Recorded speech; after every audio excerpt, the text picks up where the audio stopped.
حضرت نوح علیہ السلام توحید الہی کے پہلے داعی ہیں۔ سب سے پہلے آپ کی قوم نے بزرگوں کے بت بنا کر ان کی پوجا شروع کی اور اللہ وحدہ لا شریک کے ساتھ شرک کے مرتکب ہوئے۔ آپ نے 950 سال تک اس مشرک قوم کو توحید کی دعوت دی اور ان کی طرف سے ملنے والی ایذاء اور مصائب پر نہایت صبر و تحمل سے کام لیا۔ داعیان توحید و رسالت کے لیے ان کی زندگی میں شاندار اسوہ حسنہ ہے۔ آپ کی زندگی اور تاریخی دعوت سے توحید کا مطالعہ کرنے والے کو نیا عزم، یقین محکم اور تازہ ولولہ نصیب ہوتا ہے۔ آئیے ان کے طریق دعوت پر ایک نظر ڈالتے ہیں۔ آپ کی 100 سالہ دعوت کے طریقہ کار کو مندرجہ ذیل نکات میں پیش کیا جا سکتا ہے۔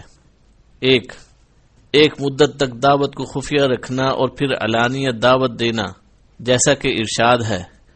ترجمہ: اے میرے پروردگار، میں نے اپنی قوم کو تیری طرف رات دن بلایا، پھر میں نے انہیں با آواز بلند بلایا، اور بے شک میں نے ان سے علانیہ بھی کہا اور چپکے چپکے بھی۔ سورہ نوح آیت 5 سے لے کر 9 تک۔ نمبر 2، قوم کی تند روئی کے جواب میں نرمی اور شیریں کلامی۔ آپ نے قوم کے تلخ و تند سوالات اور بد تہذیبی کا جواب ہمیشہ نرمی، مہربانی اور شیریں زبان سے دیا۔ قوم کے جھٹلانے، گمراہ کہنے، غریب پیروکاروں پر طعن و تشنیع کا اور وسائے قوم کی بد زبانیوں کا جواب اس میٹھے انداز میں دیا۔ فرمایا: ترجمہ: اے میری قوم، مجھے تو ذرا بھی گمراہی نہیں، لیکن میں پروردگار عالم کا رسول ہوں۔ سورہ اعراف آیت نمبر 61۔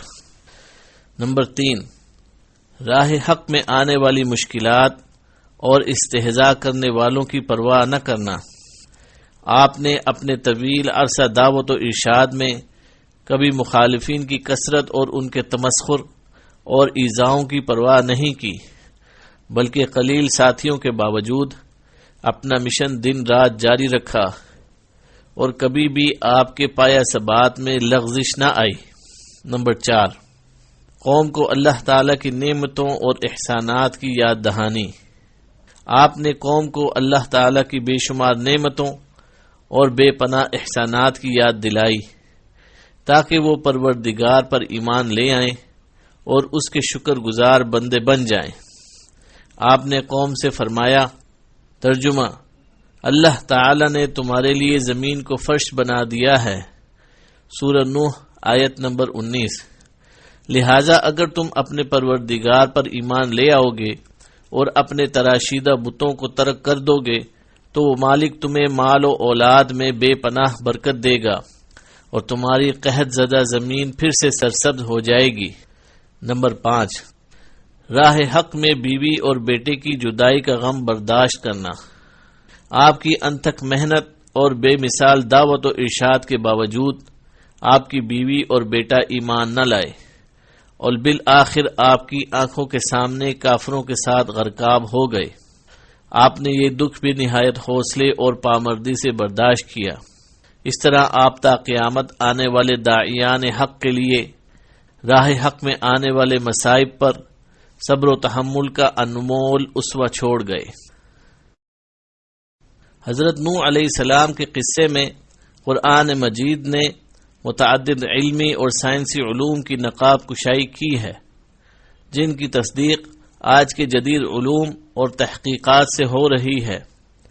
یعنی جن علوم و معارف سے دنیا آج متعارف ہو رہی ہے اور ان کو جدید تحقیقات کا نام دیا جا رہا ہے، قرآن مجید 1400 سال قبل ہی ان کی خبر دے چکا ہے۔ اس سلسلے میں 2 مثالیں ذکر کی جاتی ہیں۔ قرآن مجید میں ارشاد باری تعالی ہے، ترجمہ: اور ان میں چاند کو خوب جگمگاتا بنایا ہے اور سورج کو روشن چراغ بنایا ہے۔ سورہ نوح آیت نمبر 16۔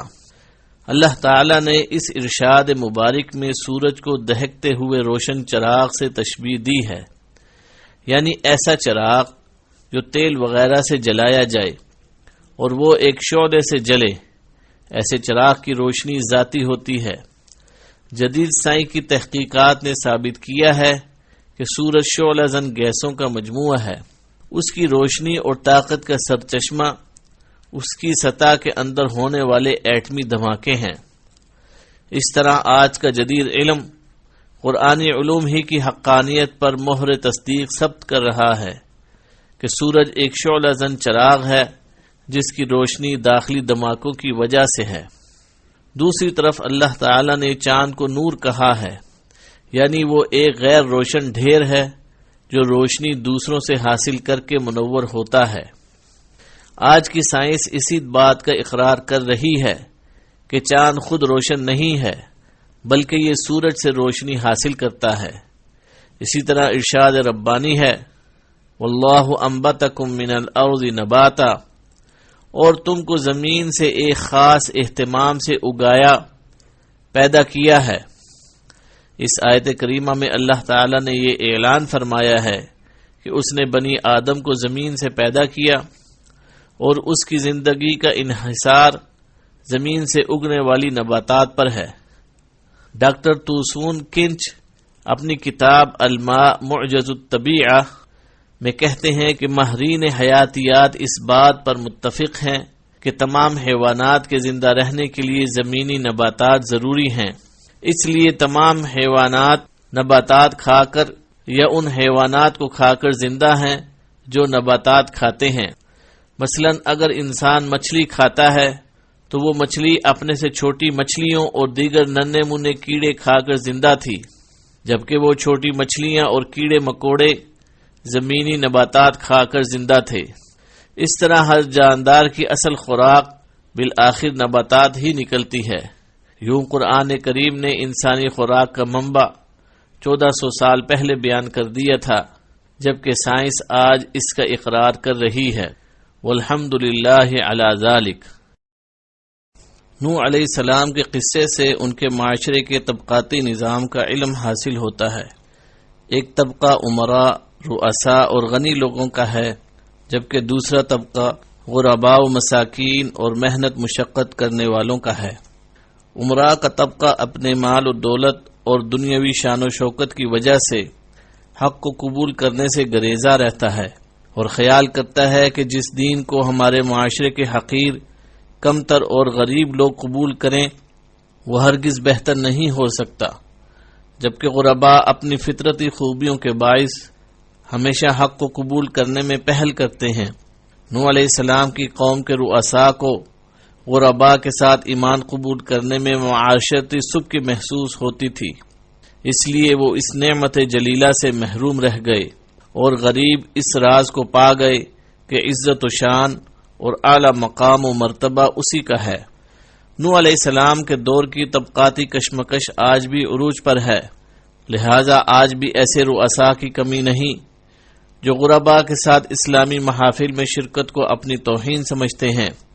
ایسے اغنیاء کی بھی کوئی قلت نہیں جو زکوٰۃ کو ٹیکس سے بدتر، حج کو خواہ کا سفر اور تھکان، روزے کو غرباء پر واجب اور نماز کو انتہائی ناقابل عمل خیال کرتے ہیں، جبکہ غرباء کا تقوی اور ایمان آج بھی قابل تحسین ہے۔ نوح علیہ السلام کے قصے سے پتہ چلتا ہے کہ قرابت داری خواہ کتنی ہی گہری اور مضبوط کیوں نہ ہو، ایمان باللہ کی قائم مقام نہیں ہو سکتی، بلکہ ہر شخص اپنے قول و فعل کا ذمہ دار ہے۔ اگر وہ ایمان نہیں لاتا اور اللہ کے باغیوں کے ساتھ رہنا پسند کرتا ہے تو پھر ناکامی و نامرادی اس کا مقدر ٹھہرے گی۔ حضرت نوح علیہ السلام کا صلبی بیٹا اور شریک حیات ایمان کی دولت سے محروم ہو کر کافر قوم کے ساتھ ہی غرقاب ہو جاتے ہیں، جبکہ ایمان لانے والے اجنبی دنیا و آخرت کی سعادت مندی سے بہرہ مند ہوتے ہیں۔ اس سے معلوم ہوا کہ قرابت داری ایمان باللہ کی قائم مقام ہرگز نہیں۔ اسلام نے رشتہ داروں کے عظیم حقوق مقرر کیے ہیں اور ان سے صلہ رحمی کی پرزور تاکید کی ہے، لیکن ایمان کے بغیر یہ صلہ رحمی اور رشتہ داری کچھ فائدہ مند نہیں۔ اسلام نے رشتہ داروں کے عظیم حقوق مقرر کیے ہیں اور ان سے صلہ رحمی کی پرزور تاکید کی ہے، لیکن ایمان کے بغیر یہ صلہ رحمی اور رشتہ داری کچھ فائدہ مند نہیں ہے، بلکہ ایمان باللہ اور نیک اعمال ہی کامیابی کی ضمانت ہیں۔ پیارے نبی صلی اللہ علیہ وسلم نے اس حقیقت کو آشکار کرنے کے لیے اپنے خاندان کو جمع کیا اور ایک ایک کو آواز دے کر فرمایا، اے مرہ بن کعب کی اولاد، اپنی جانوں کو آگ سے بچا لو۔ اے عبد شمس کے بیٹو، اپنے نفسوں کو جہنم سے آزاد کرا لو۔ اے بنی عبد مناف، خود کو عذاب الہی سے محفوظ کر لو۔ اے بنی ہاشم، اپنی جانوں کو جہنم کی آگ سے بچا لو۔ اے عبد المطلب کی اولاد، خود کو آگ سے آزاد کرا لو۔ اے فاطمہ بنت محمد صلی اللہ علیہ وسلم، اپنی جان کو آگ سے بچا لو۔ میں اللہ تعالی سے تمہیں کچھ نفع نہ دے سکوں گا سوائے اس کے کہ دنیا میں تمہاری رشتہ داری نبھاتا رہوں۔ صحیح مسلم۔ لہذا ایسے لوگوں کو اپنی اصلاح کر لینی چاہیے جو اس غلط فہمی یا خوش فہمی کا شکار ہیں کہ چونکہ ہم اہل بیت ہیں، ہم سید اور ہاشمی قبیلے سے ہیں، ہم اللہ کے احبا ہیں، ہم عاشقان رسول ہیں، ہم قرآن و سنت کے ماننے والے ہیں، حالانکہ یہ خالی دعوے ہوتے ہیں اور عملاً کچھ نہیں ہوتا، نہ ایمان باللہ نہ اعمال صالحہ۔ اس لیے ہماری نجات یقینی ہے، حالانکہ نجات اور کامیابی کا دار و مدار ایمان اور نیک اعمال پر ہے۔ نوح علیہ السلام کے قصے سے معلوم ہوتا ہے کہ جیسے ہی انہوں نے ایک اللہ کی عبادت کی طرف لوگوں کو بلایا تو سارا معاشرہ ان کے خلاف ہو گیا۔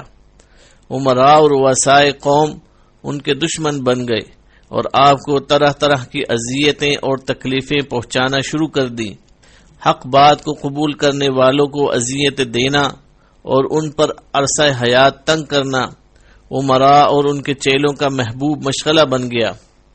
اس طرح حق و باطل کی طویل مار کا آرائی شروع ہو گئی۔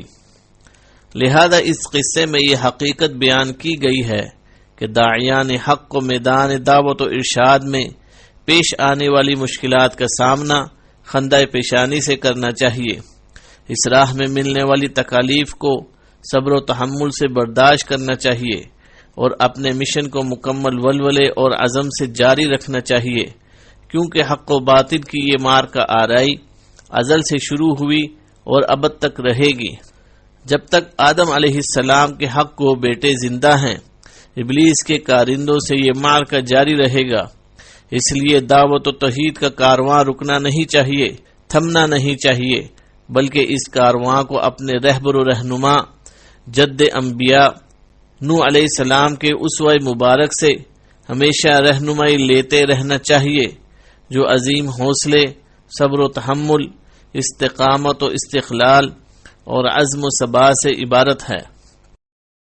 نوح علیہ السلام کی طویل جد و جہد پہ ہمیں عمل اور مسلسل دعوت توحید کے باوجود صرف 80 افراد ایمان لائے اور باقی کفر و شرک، عناد، ضد اور فخر و غرور ہی میں غرق رہے۔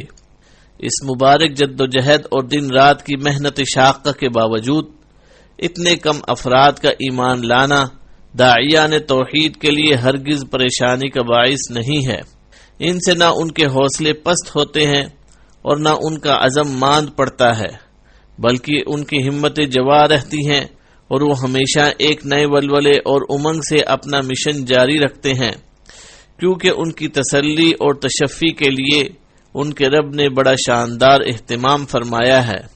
ارشاد باری تعالی ہے، ترجمہ: آپ فرما دیجئے ناپاک اور پاک برابر نہیں، گو آپ کو ناپاک کی کثرت بھلی لگتی ہو۔ سورہ مائدہ آیت نمبر 100۔ یعنی کفر و شرک کی غلاظتوں میں لتھڑے ہوئے یہ لاکھوں کافر ان چند مومنوں کے برابر نہیں ہیں، بلکہ داعیان حق کی حمایت اور ان کی تسلی اور انہیں حوصلہ دینے کے لیے قرآن مجید میں بار بار فرمایا گیا، اکثر الناس لا يعلمون، اکثر لوگ بے علم ہیں۔ سورہ اعراف آیت نمبر 187۔ مزید فرمایا، وَلَكِنَّ أَكْثَرَهُمْ يَجْهَلُونَ، لیکن اکثر لوگ جہالت کی باتیں کرتے ہیں۔ سورہ انعام آیت نمبر 111۔ وَمَا كَانَ أَكْثَرُهُمْ مُؤْمِنِينَ، اور ان میں اکثر لوگ ایمان والے نہیں۔ سورہ شعراء آیت نمبر 67۔ امام الانبیاء نے داعیان حق کو ایمان والوں کی قلت ہونے پر تسلی دیتے ہوئے فرمایا، مجھ پر پہلی امتیں پیش کی گئیں تو میں نے دیکھا کہ ایک نبی کے ساتھ 10 سے کم پیروکار ہیں، کسی کے ساتھ 1-2 ایمان والے ہیں اور کسی کے ساتھ 1 مومن نہیں۔ صحیح مسلم۔ باب الدلیل علی دخول طوائف من المسلمین الجنہ، حدیث نمبر 220۔ لہذا اہل توحید کے لیے افراد کی قلت پریشانی کا باعث نہیں بنتی اور نہ وہ کثرت افراد سے کبر و غرور میں مبتلا ہوتے ہیں۔ قوموں کے بارے میں اللہ تعالی کا طریقہ یہ رہا ہے کہ وہ ان میں رسول بھیج کر، کتب نازل کر کے انہیں ایمان لانے اور راہ حق کو اپنانے کا موقع دیتا ہے۔ جب نبی اپنی قوم کو پیغام ربانی پہنچا دیتا ہے اور اس کی تبلیغ مکمل ہو جاتی ہے تو اللہ تعالی کا فیصلہ اور وعدہ اس قوم پر پورا ہو جاتا ہے۔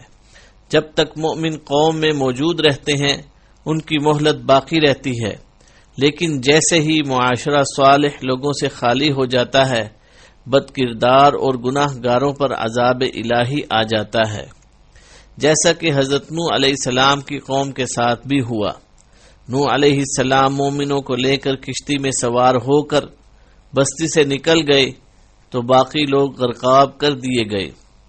حضرت نوح علیہ السلام کے قصے سے یہ بھی معلوم ہوتا ہے کہ جب کفار پر اتمام حجت ہو جائے، ان کی سرکشی اور بدمعاشی حد سے بڑھ جائے اور مومن مغلوب ہو جائیں تو کفار کے خلاف بددعا کی جا سکتی ہے، جیسا کہ نوح علیہ السلام نے اپنے رب کو مدد کے لیے پکارتے ہوئے التجا کی تھی۔ ترجمہ: اے میرے رب، میں بے بس ہوں، تو میری مدد کر۔ سورہ قمر آیت نمبر 10۔ نیز دعا کی۔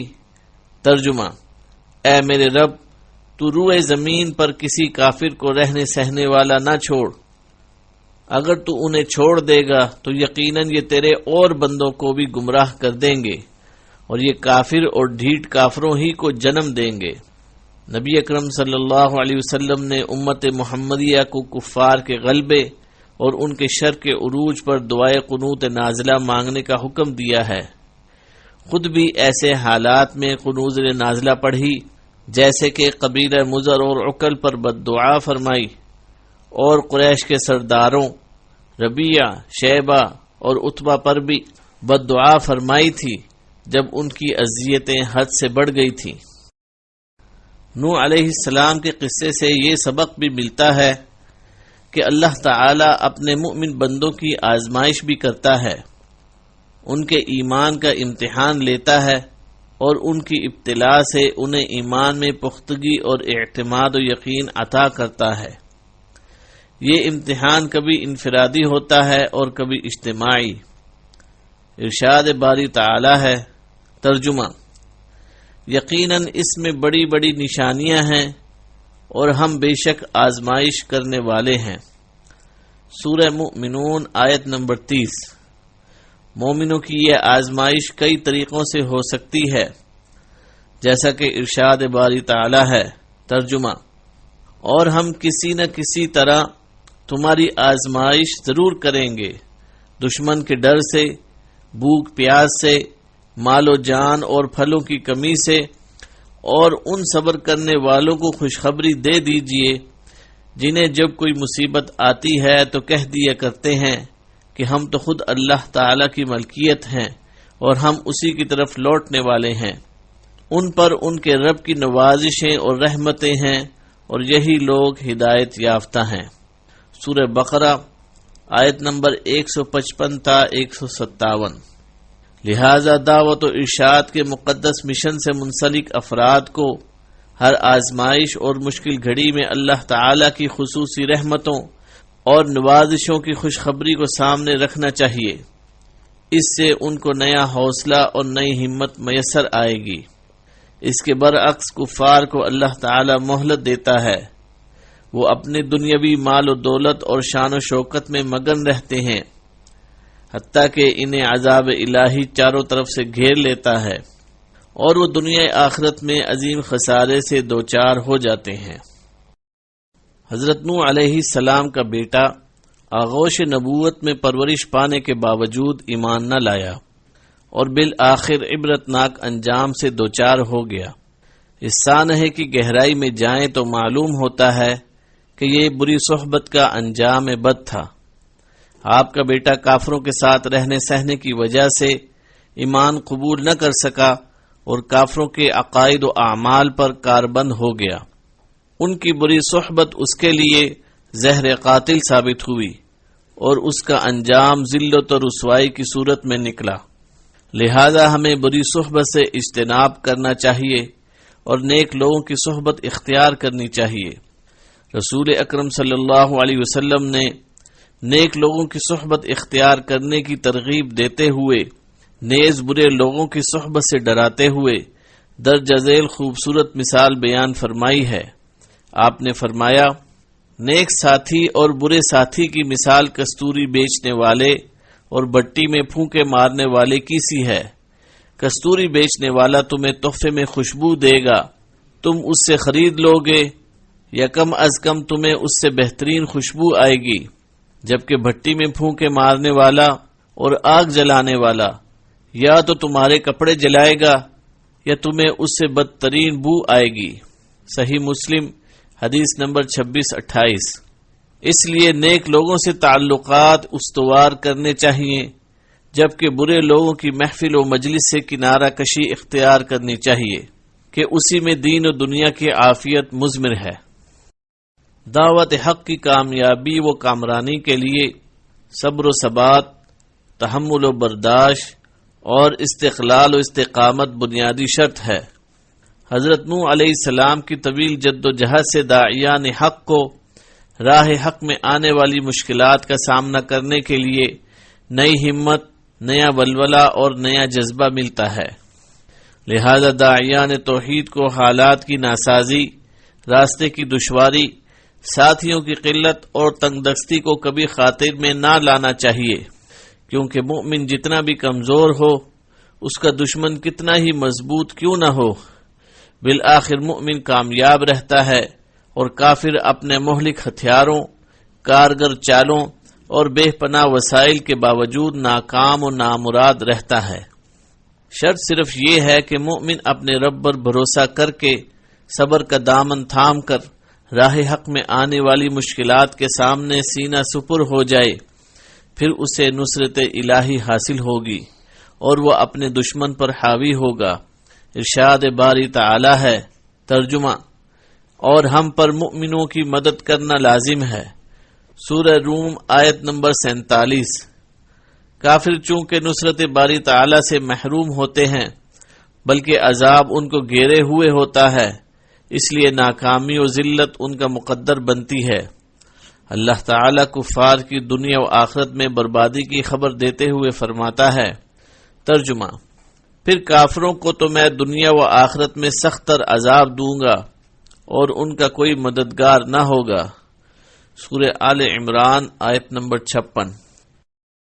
حضرت نوح علیہ السلام کی قوم سے بت پرستی کی ابتدا ہوئی۔ ود، سعا، یغوث، یعوق اور نصر ان کے بڑے بڑے بتوں کے نام تھے۔ یہ در حقیقت ان کے نہایت نیک بزرگوں کے نام ہیں۔ جب یہ بزرگ فوت ہوئے تو قوم سخت غمزدہ اور افسردہ ہوئی۔ اس وقت شیطان نے انسانی شکل میں آ کر ان کو ان بزرگوں کی تصاویر بنا کر انہیں یاد رکھنے کا مشورہ دیا۔ جب یہ نسل ختم ہو گئی تو بعد میں آنے والوں کو شیطان نے یہ کہہ کر شر میں مبتلا کر دیا کہ تمہارے آباء و اجداد تو انہی کی عبادت کرتے تھے۔ اس طرح ان تصاویر کی عبادت شروع ہو گئی، جسے اتنا عروج ملا کہ عرب قوم کے اکثر قبائل بھی انہی بتوں کو پوجنے لگے۔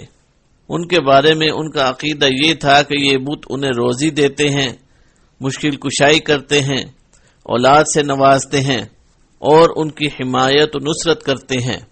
اسی لیے جب نوح علیہ السلام نے انہیں عذاب الہی سے ڈرایا تو وہ کہنے لگے کہ ہمارے داتا ہمیں بچا لیں گے، وہ ہماری مدد کریں گے، لہذا آپ جو عذاب لانا چاہتے ہیں لے آئیں۔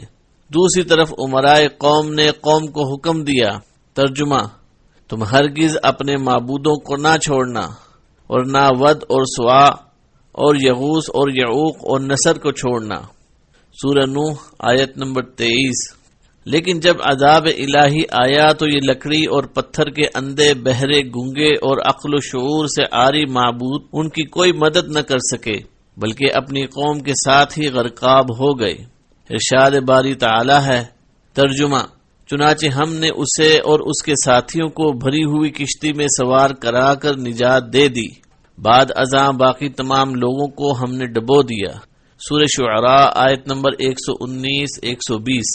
جس طرح قوم نوح کے بت بے حقیقت نکلے تھے، اسی طرح بر صغیر کے ہندوؤں کے سومنات کے مندر میں رکھے بت بھی سلطان محمود غزنوی کے ہاتھوں پاش پاش ہو گئے تھے، اور ان کے پجاری ہندو ٹکڑے ٹکڑے کر دیے گئے، مگر کوئی ان کی مدد کو نہ آیا، نہ ان کی تباہی پر کسی نے آنسو بہائے۔ فاعتبروا یا اولی الابصار۔ حضرت نوح علیہ السلام کی نافرمان کافر قوم طوفان سے تباہ و برباد ہو گئی، جبکہ مومنوں کو اللہ تعالی نے اپنے فضل و کرم سے محفوظ و مأمون رکھا۔ علماء تاریخ نے اس طوفان کے آثار تلاش کرنے اور اس قوم کی باقیات ڈھونڈنے کی کوشش نہیں کی، بلکہ اسے ناممکن اور محال تصور کیا جاتا تھا۔ پھر 1920 میں سر لیونارڈ کی سربراہی میں ایک ٹیم نے عراق میں آثار قدیمہ کی تحقیق کے لیے کھدائی کی۔ یہ ٹیم برطانیہ کے میوزیم اور امریکہ کی ایک یونیورسٹی کے محققین پر مشتمل تھی۔ اس ٹیم نے ار کے شمال میں واقع شہر تل عبید میں کھدائی کی تو انہیں کافی گہرائی میں مدفون چکنی مٹی کے برتن، مورتیاں اور دیگر آلات ملے جو قدیم عہد میں مستعمل تھے۔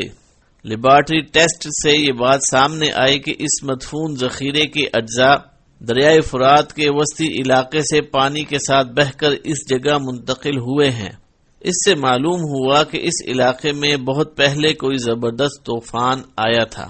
محکمہ آثار قدیمہ کی اس ٹیم کی تحقیقات سے یہ بات بھی سامنے آئی کہ جس پانی نے یہ چیزیں یہاں دفن کر دی تھی اس کی اونچائی کم از کم 25 فٹ تھی۔ تورات میں اس طوفان کی اونچائی 26 فٹ بیان کی گئی ہے۔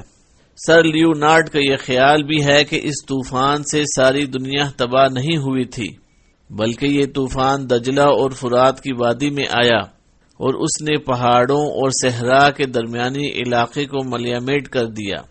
لیکن یہ نظریہ محل نظر ہے، کیونکہ قرآن کے عموم سے معلوم ہوتا ہے کہ یہ سیلاب اور طوفان پوری دنیا پر آیا تھا۔